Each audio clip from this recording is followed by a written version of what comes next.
Realizing this might be the first chance you've had to catch your breath a little bit. So yeah, it's good. It's good. Thanks for coming up here. Welcome, everybody. Wrapping up qualifying for the 106th running of the Indianapolis 500 presented by Gainbridge. Again, Scott Dixon, Alex Palou, and Rinus VeeKay make up the front row. We welcome the driver of the number 9 PNC Bank Honda for Chip Ganassi Racing, the aforementioned Scott Dixon. I'm just going to throw some numbers out here for you. These are just incredible. 5th career Indy 500 pole, which, of course, is second only to Rick Mears. Back-to-back poles as well. First time that's happened since Ed Carpenter did it in 2013 and 2014. 4-lap average, 234.046. That is the fastest pole run in the history of this great race, Indianapolis 500. Not the quickest, though. Some guy named Arie Luyendyk did it on day number 2. Just shy, of course. That was back in 1996. Chip Ganassi Racing's first 1-2 start since Dixie and the late, great Dan Weldon did it back in 2008. Dixon, first back-to-back, as mentioned, since Ed Carpenter, and 6th different pole winner now for the NTT IndyCar Series season. It just goes on and on. Have you had a chance to even kind of take in what you just pulled off here at this great facility? I think it was huge, but not just for the 9 car. I think for Chip and his whole group. Huge credit to every single person on the team. That was definitely a feat. 5 cars in the Fast 12, 4 in the Fast 6.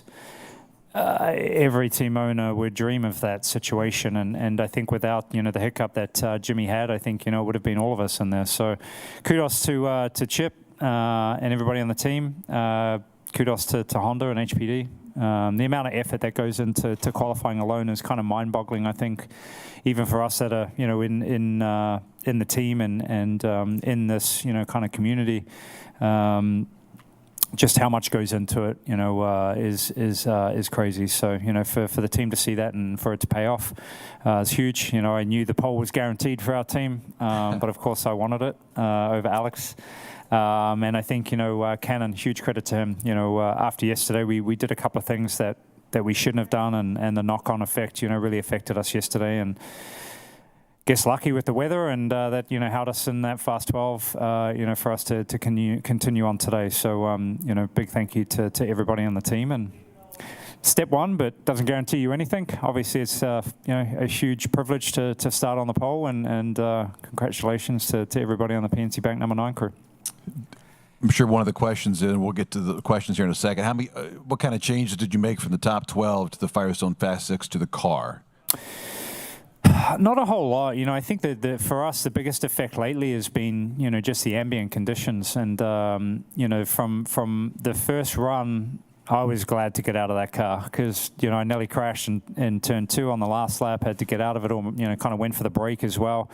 Luckily, we recovered and were able to still have a great speed and top actually the first 12. So I knew once we had a clean run, we were going to have some tremendous speed. But we can't go into details what we changed. So he just made it go faster.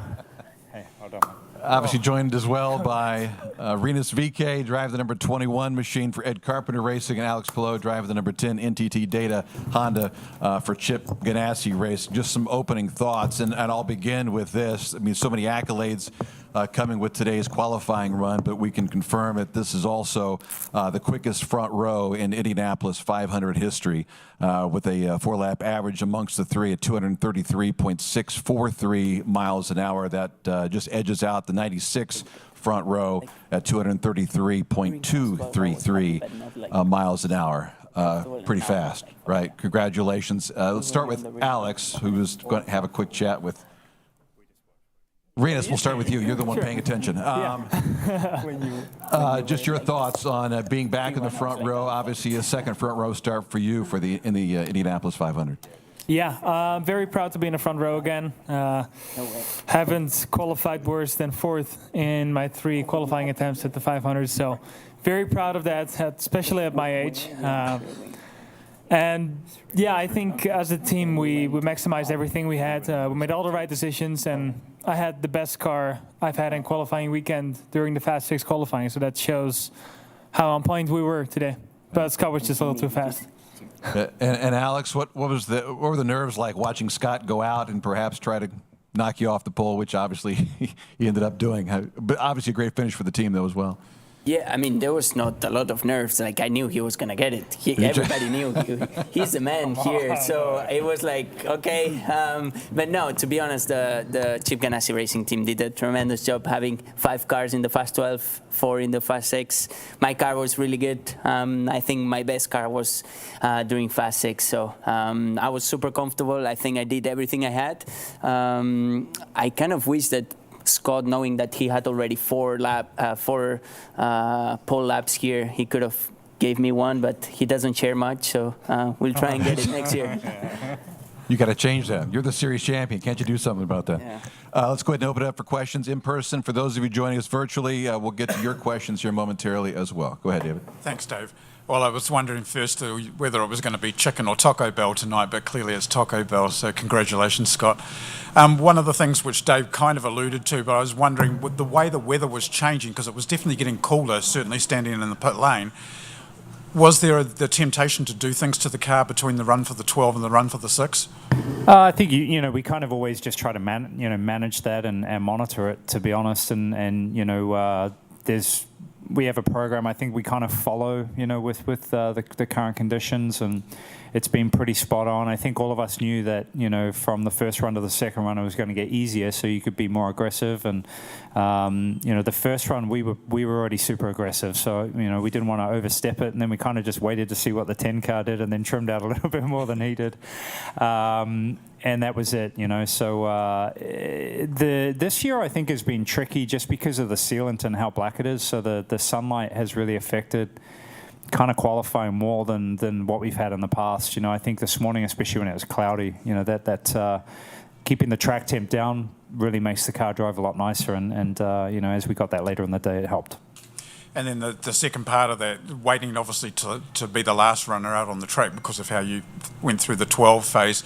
Do you feel the pressure more by having to wait to the end, or is it better to go maybe where Alex went or where Renus went? Kind of depends you're kind of just seeing what the numbers are. And when I saw the numbers that were run, I knew that, our first run, even though we had a big hiccup on the last lap, really brought our average down quite a bit, probably 2 or 3 tenths. So I knew we still had, a pretty high 33 in the car in that configuration. And knowing what Alex had done and what we were going to do, I think we knew we had a pretty big number. It's just you're such on such a fine line of it being comfortable and nice to drive to it just completely taking off. So it's a huge credit to all the drivers, the last couple of days, because everybody's taking big risks and the track is really tough to read, and sometimes you nail it and sometimes you don't. So it makes it fun when you get it right. Oh, congratulations to all 3 of you, and we really look forward to the race next week. Thanks, man. Thanks, David. Jenna? Hi. Scott, your hands were shaking after your first run, or maybe that was a little bit of yeah. Were they really shaking? I was just trying to do what Cannon's always doing. Cannon's always like this. He makes me shake. Okay. So, No, I was pumped up after that first run because it was not easy. I was just happy to get it back to the pits. So obviously the speeds are very fast for everyone. All 6 of you were among the fastest. Even Kanan's slowest lap would have been 8th fastest. So knowing what the speeds are for all 3 of you, knowing how fast you're going, knowing how on the line it is, seeing Jimmy's run, how do you guys do that? I don't know. I think that's kind of what we all secretly thrive on, right? It's more about getting it right, obviously, than when you don't. But to live on that edge, is an amazing feeling. And when you do nail it, there's a lot of moving parts too. It's never just one person. I was lucky enough to drive that car.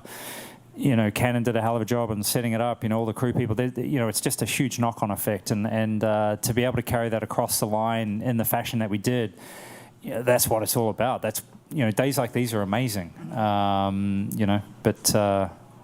I think that's why everybody does it. It's just being competitive. You want to win and you want to beat the competition. The other 2?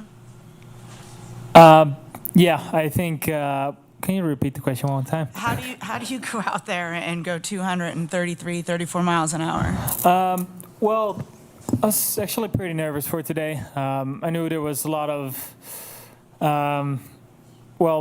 many people counted on me to go for the pole position. So we were very fast yesterday. Of course, a bit lucky with the draw and driving in cold conditions. But yeah, having to go 2 times today was not ideal. The first run, just like Scott's, was very much on the limit. I could stay flat, but turn 4 was very close to disaster, but stayed flat. And then we changed the car, took some downforce out for the fast 6, and really matched the balance to how I liked it. So I was more comfortable in my fast 6 run than my fast 12 run. Alex? Yeah, I agree with Scott. That's what we like, and the feeling of finishing a lap here. Well, not 1 lap, because you still have 3 more, and it's like, so I don't know, the breath you get when you finish 1 lap and it's good, that just makes you do it again and again and again. And when you do a good run, it feels just insane. It's tough to describe. It doesn't feel good when things go bad, like it did last year. But it's also easier when you have a fast car like we did now. So, the competition, I would say, like trying to be faster than somebody else when we are in those limits, like we're putting everything to the limit, the driver, the car, the tires, everything. So yeah, it's fun. And one more for Renus. How do you break through that gaggle of Ganassi guys and win the race? Try to count on my experience that I got in Texas and in the race here last year. Of course, I was very pumped leading the race last year, and I think the second or third lap, but it really only counts at lap 200. So I think we gotta make sure we stay out of trouble, stay in the top 5 all race, and just make sure we save some cars for the end. Thank you. Thanks, Jenna. Eric? Yeah, Scott, with most of the drivers talking about how difficult it was to qualify this weekend, I know you don't look a lot about stats yet, but was this one of your more rewarding pulls you've had of your career so far, with as challenging as this weekend was? I think they're all rewarding. I think even if you look at the different, configurations that those have all been done, and, for me, each one demanded a different thing, so it was, I think, again, the pole run is such a team effort and so much work goes into it, as I alluded to before. It's so cool to see all of that work that's been done for the last sort of 11 or 12 months, pay off, and I know it's not the race win, it's not any of that, but the effort that goes into just trying to get the pole is huge. So, today, I don't know, I'd say that was probably one of it's fastest, right? The fastest one I've ever done, so that's cool. But yeah, again, I think you think more about the ones that you didn't get, unfortunately. And I think it was Tuesday. These are all running together now. You're talking about how it's kind of a reset, the 500 would be. How much does a pole do for the team kind of moving forward? And like an old basketball turn, you just kind of got to see the ball go in, and then it changes everything. Do you feel like this pole can do that for your team? Not just the pole, but I think the effort of the whole group, pumps you up for at least this week. Hopefully we're this happy come next Sunday as well, and one of us is, lucky enough to be drinking milk, and then that's job well done. But it's some bragging rights, I guess, for a few days, but that's all it means, man. Columbus's Tim May. Go ahead, sir. Yeah, Scott, could you hopefully address this situation when you see 234 flash up on your dash, or you hear it in your ears? Is there an adrenaline rush involved? How do you keep everything calm in that situation? You got to do 3 more just like that. Just take us inside the cockpit once on one of these ridiculous runs, and what's it like? The first number does mean a lot, and when I think we had a 234.7 or something, when I saw that, I was like, okay, this is going to be a good run. But then because of the sequence that you have to do now with so many changes of, buttons and switches and controls and weight jacker and roll bars, you're busy, so you're consumed. Gone are the days in the early years where you would kind of just try to hit your apexes and enjoy the speed that you had. there's a lot going on, and if you miss one part of the sequence, it will take you out of it. So it's stressful. But that first number is definitely, that's what you want to see, and then it makes the rest of it go a little bit easier. Hey, real quickly for Renus and Alex, I mean, when you see those numbers pop up for him, and you're sitting there because you're not racing against each other, he's out there running, you guys are watching. What is it like, I guess, to know you can't really go back out there and do it again? Yeah, well, it's unique about Indy 500 qualifying, and I think really after my run and knowing Scott wasn't going to go out, I expected him to improve my time, and seeing his first lap, I knew that was going to be very, very hard for him to actually make a mistake and finish qualify behind me.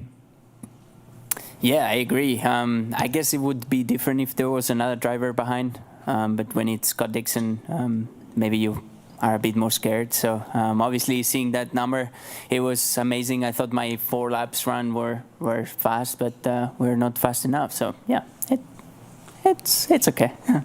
Thanks, man. Hey, Chris. For all three of you, there were 2 8-minute quote-unquote work periods with a 2 pre-lap deal in between. How much were y'all able to adjust your cars from the first run to the second run to kind of fine-tune that much more to the nth degree? I think we made some minor changes, really some balance changes, but nothing crazy on the car. We knew what we had was pretty good, and we didn't have to step too far away from what we had. So we basically tried to straighten out the balance a little bit, and that's exactly what we've done. We just minor changes for us as well, and honestly, I think the bigger changes were more in the practice we had this morning, and with 12 cars and not all of them running at once, you actually got a lot of productive track time out there. So that for us, especially on the 9 side, I think that was a big session for us to be a part of. But as far as the fast 12 to 6 and all that jazz, it was pretty fine adjustments. Yeah, me too. I think on the 10 car we just changed a bit the downforce to try and risk it a bit more for the fast 6, but that was it. It was limited what we could do on the cars. We had the list. You could change a little bit, but obviously if you're in the fast 6 means you have a pretty good car. So, Scott, this being your 5th pole, you're now 1 away from Rick Mears' record here with 6. You mentioned earlier that there were frustrations about the 2 poles that you didn't get. Is that frustration even elevated because now you're at 5? No, I'd much rather have the 3 more victories he has than I do. That's plain and simple. A pole's fantastic, and again, it is a privilege, but everybody wants to win, man. Thanks. Go ahead, sir. Well, hello. Congratulations, everybody. Dixon, the only average above 234. Can you share a bit how it was feeling inside the car?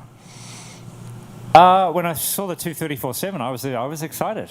I don't think I gave a little scream or anything, but I was excited and happy. And again, it's just you're so focused on what you've got ahead. The 1 lap doesn't really mean much unless it's all about the 4 lap average. And I think as we've seen, the last couple of days, the first 2 can be pretty easy, and then the real fine line comes down to lap 3 and 4. So I guess that's the hard part, is that it's going to be getting a lot harder opposed to easier. But when you do see that first number, that again it feels good.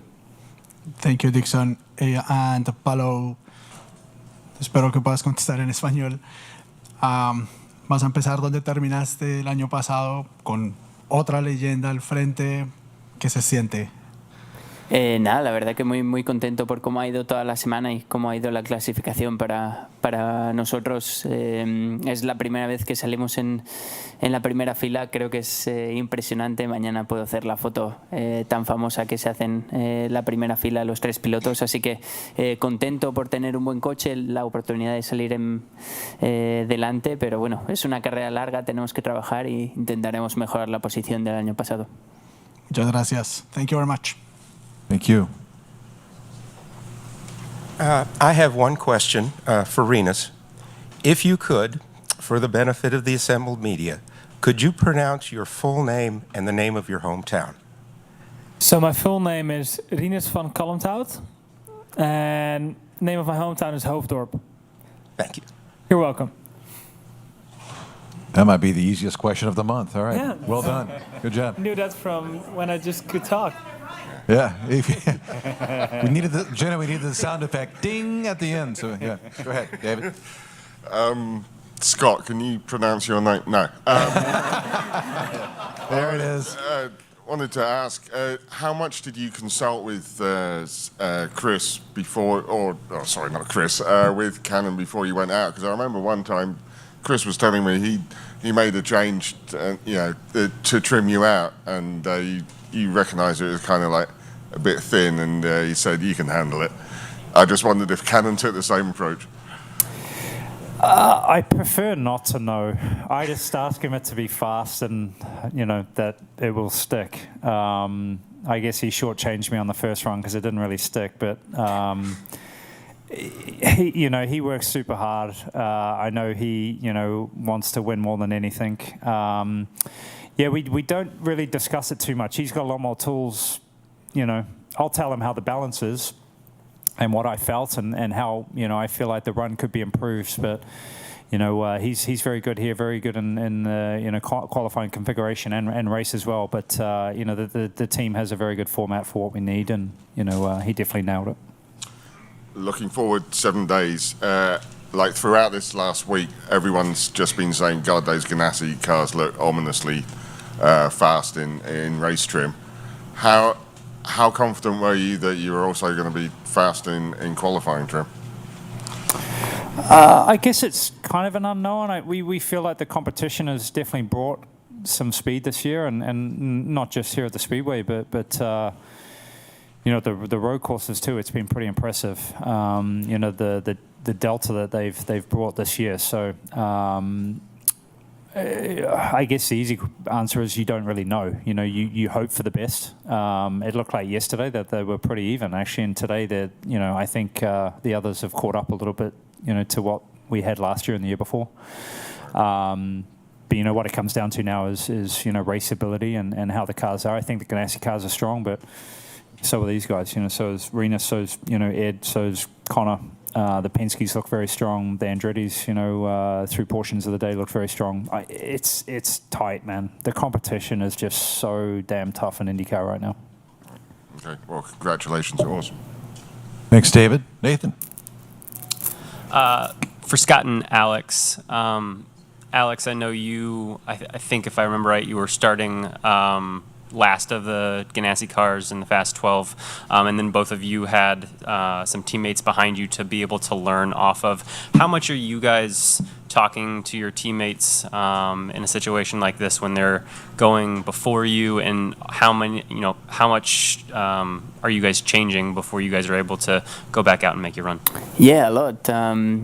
We obviously know everybody, what everybody's running, and we all share what we're feeling and how the balance was. I think that's what makes us stronger. I think if we would just hide everything, we wouldn't be with 6 cars in the Fast 12 or four cars in the Fast 6. So, we were sharing everything. That's what I was a bit scared as well when Scott was behind me. But it was good, and that's why I think I'm in the front row today.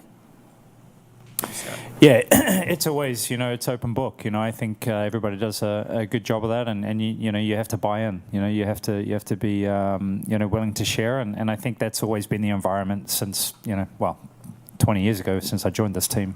Some drivers were not always the easiest on it, but I think the environment in the last sort of 10 years has been very open like that. So I think everybody.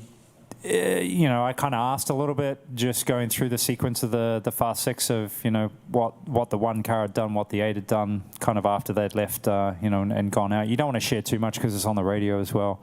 People are scanning and things like that. But, everybody is sharing. And we kind of have a program that constantly updates each stand of the changes that are going on as well.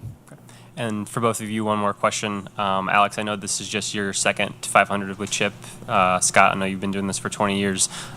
When you have 5 cars that we've all been talking about all week that look really strong in race trim, 5 cars that also are starting really close up to the top, does it increase the importance or maybe the level of urgency to try to be able to get someone in this group to be able to break through for Chip this next weekend? Yeah, we had really strong cars on traffic conditions. I was actually happier with my car on race trim than I was at the beginning on qualifying trim. Maybe because we didn't get to run a lot on Friday, but it's a long race, man. It's a long race. I remember last year I was almost nowhere the first 2 runs, and then at the end we were up there. So you need to nail everything, every single lap, the strategy, every single pass, every pit stop. So yeah, the target is to get through the first pit stop, then the second, and then till the end, and try and be at the front, like first 2 places, I would say, for the last 10. So we'll try and do everything we can to get us in that position. For Chip, it gives them better odds, right? The hard part is, you've seen, kind of the horror stories, I think, of when teams have expanded. Things, even when we're a 2-car team, things obviously flow a lot easier just because there's less people and there's not as much to manage. So that was a huge feat. I think up until this point, he's got 5 great cars that have a shot at winning this race. So it's good odds. Thanks, guys. Nate, go ahead.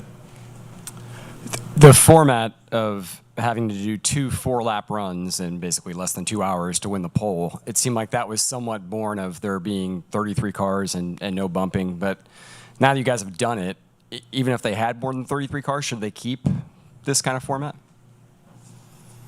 I think it's around even.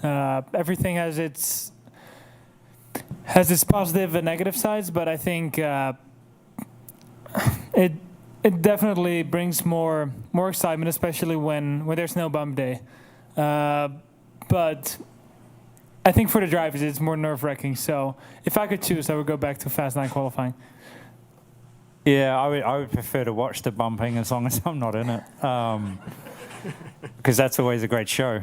And you're not going through the ups and downs of what today was. So it was, I don't know. For us, I think from the first run to the second run, I knew it was hopefully going to get easier just because of weather conditions. But there is always the if you have a problem or if the weather doesn't get better. So I hope it worked for the fans. It sounds like there was a really good response, and I think that's what it's all tailored for. And if it's good like that, then we should continue to do it. Alex? Yeah, I agree. For the driver that has to do it once to get into the Fast 12, then another one to get into the Fast 6, it's tough. And once you're in the Fast 6, you're putting everything on the edge. So if it works like today, it's fun. But when you are going too far, it's not. So yeah, I'm not against it, but it's tough for a driver, I think. Okay, and then one more for Scott. You alluded to it immediately in your interview with Marty. You said this is stage 1. We're starting in the right spot. We haven't had a good record in keeping it in the right spot. So I know this is pole number 5, second all time. It's a big deal. But is there a sense for you too that like, hey, I've been here before and I've got 1 win. I'm not even thinking about the fact we're starting first. Yeah, it's all about the win, man. It's all about the win. Again, it's a privilege to be on the pole. This is damn hard to do for many reasons and for everybody on the team. So trust me, everybody feels very good about this situation, but not as good as I felt when I won in 2008. So I want that feeling again. Every driver, all 33 drivers want that feeling. And some have had it before, and the unfortunate part of that is it makes you want it that much more again. Thanks, Nate. We have a handful from the Zoom. Let's go ahead and take care of a couple of those. Ben Johnson from the Baddick Eye has been patiently waiting. Hi, Ben. Hey, Dave. Hey, guys. Congratulations, Scott, on your pole position. How much confidence does this give you going into the race next weekend? Not just that you're starting from the front, but obviously that you've been there so many times before, that you have the experience, but also that you have kind of 4 other drivers in the field kind of backing you up in that regard at the start? I wish they were just backing me up, but that's not the case. I'm sure before lap one's over, Palou will be trying to pass me. It's a great effort, but it gives Chip better odds. Obviously, every driver on our team wants to win this race. So. It's good confidence, but again, it doesn't guarantee you anything. And having been in this position a few times, you really understand that. So you got to make sure you just keep working hard and keep knocking on that door. And I know for me, I hope at some stage it opens up again. Excellent. And in terms of having the extra car, kind of 5 cars with the 500 this year, is that more of an advantage or a disadvantage in terms of the data pool? I think it's been an advantage. I think everybody's input has been really good. I think there was a couple of personnel issues earlier in the week that hopefully gets ironed out a bit, just with different travel and things going on. But again, I think from the results and what we've seen so far, they've everybody in this group has done a tremendous job. But it's a lot of people coming from different from the Extreme E side and from the IMSA side. So it's a big effort. Right. Excellent. Well, best of luck next weekend and looking forward to seeing you in a couple of days. Thanks, man. Cheers, Dave. Thanks, Ben. Let's go to Jeroen Demmendahl. Jeroen, go ahead, sir. Thanks, Dave. Obviously, I got a question for the young man from Het Village in the Netherlands. Rena's second front row start in a row, your third time in the Fast 9. Is there anything you learned from those first 2 times in terms of process and mental prep? To get yourself ready for and in the zone for today and those very important qualifying runs? I think I definitely have learned from my past 2 qualifying runs in the previous years. Of course, I've kind of done this before, and I've had a very sketchy moment last year in 2021, and it's not going to be easy to qualify high up the order. So. You got to be at the edge and sometimes maybe a little over the edge to find the sweet spot. And I think I felt really comfortable finding that sweet spot. And I was never this encouraging a team to go further on trimming. And I think confidence-wise, I definitely felt very, very cool in the car. Cool. Hey, en dan nog heel even in onze moerstaal. Ik vroeg je gisteren natuurlijk met welke positie je tevreden zou zijn. Toen zei je van, ik ga alleen maar voor de pole. Maar nu sta je derde. Gemiddelde startpositie van 3,3. Je bent toch wel gewoon tevreden, of niet?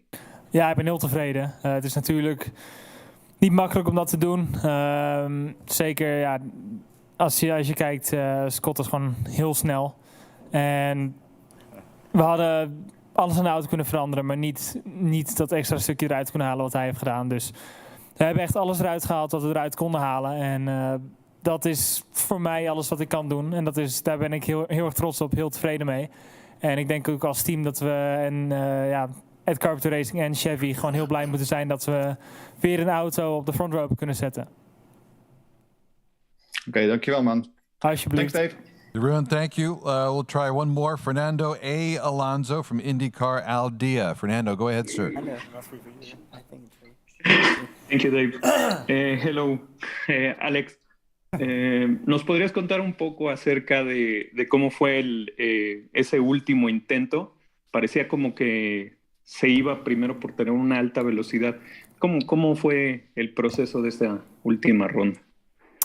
Nada, la verdad que después del Fast 12 hemos sacado un poquito más de carga, ya hemos intentado jugar todas las cartas que teníamos y el coche la verdad que iba muy bien, era el mejor balance que he tenido durante todas las sesiones de clasificación y todos los intentos, así que muy contento. Obviamente tener a nuestro compañero Scott con esos tiempos y saliendo detrás nuestro no iba a ser fácil, pero contento de salir en primera línea, nos da más opciones, pero ahora con ganas de trabajar y de llegar al próximo fin de semana. And the second one, I just heard that Scott said that it's not too much important the pole. Why don't you share with Alex? if you feel it's more the feel for the winning. I feel like the pole is very important. I never said it wasn't important. It's a big effort, you know. Again, lots goes into it. So no, I feel privileged to be on the pole. I'm sure these guys would rather be here. So yeah, you know. Again, the goal is to win the race. That's why we're all here, is to win the race. But we won the first race to the pole. Guarantees you nothing for next week. And was good to watch that poll. Thank you all of three for that effort, and I hope we see you next week. Thank you, Fernando. We'll go ahead and wrap things up here. I'll throw out one more stat for everyone. We've been crunching the numbers. Based on the 32 qualifying speeds this year, this is also the fastest field in Indianapolis 500 history, just eclipsing last year's speed. This year's speed average 231.023 miles an hour. Last year was 230.294. So a little bit of history this weekend at the Indianapolis Motor Speedway. Congratulations to the fastest front row in 500 history, Scott Dixon, Alex Below, and Rinus VeeKay. Thanks, everyone. Thank you.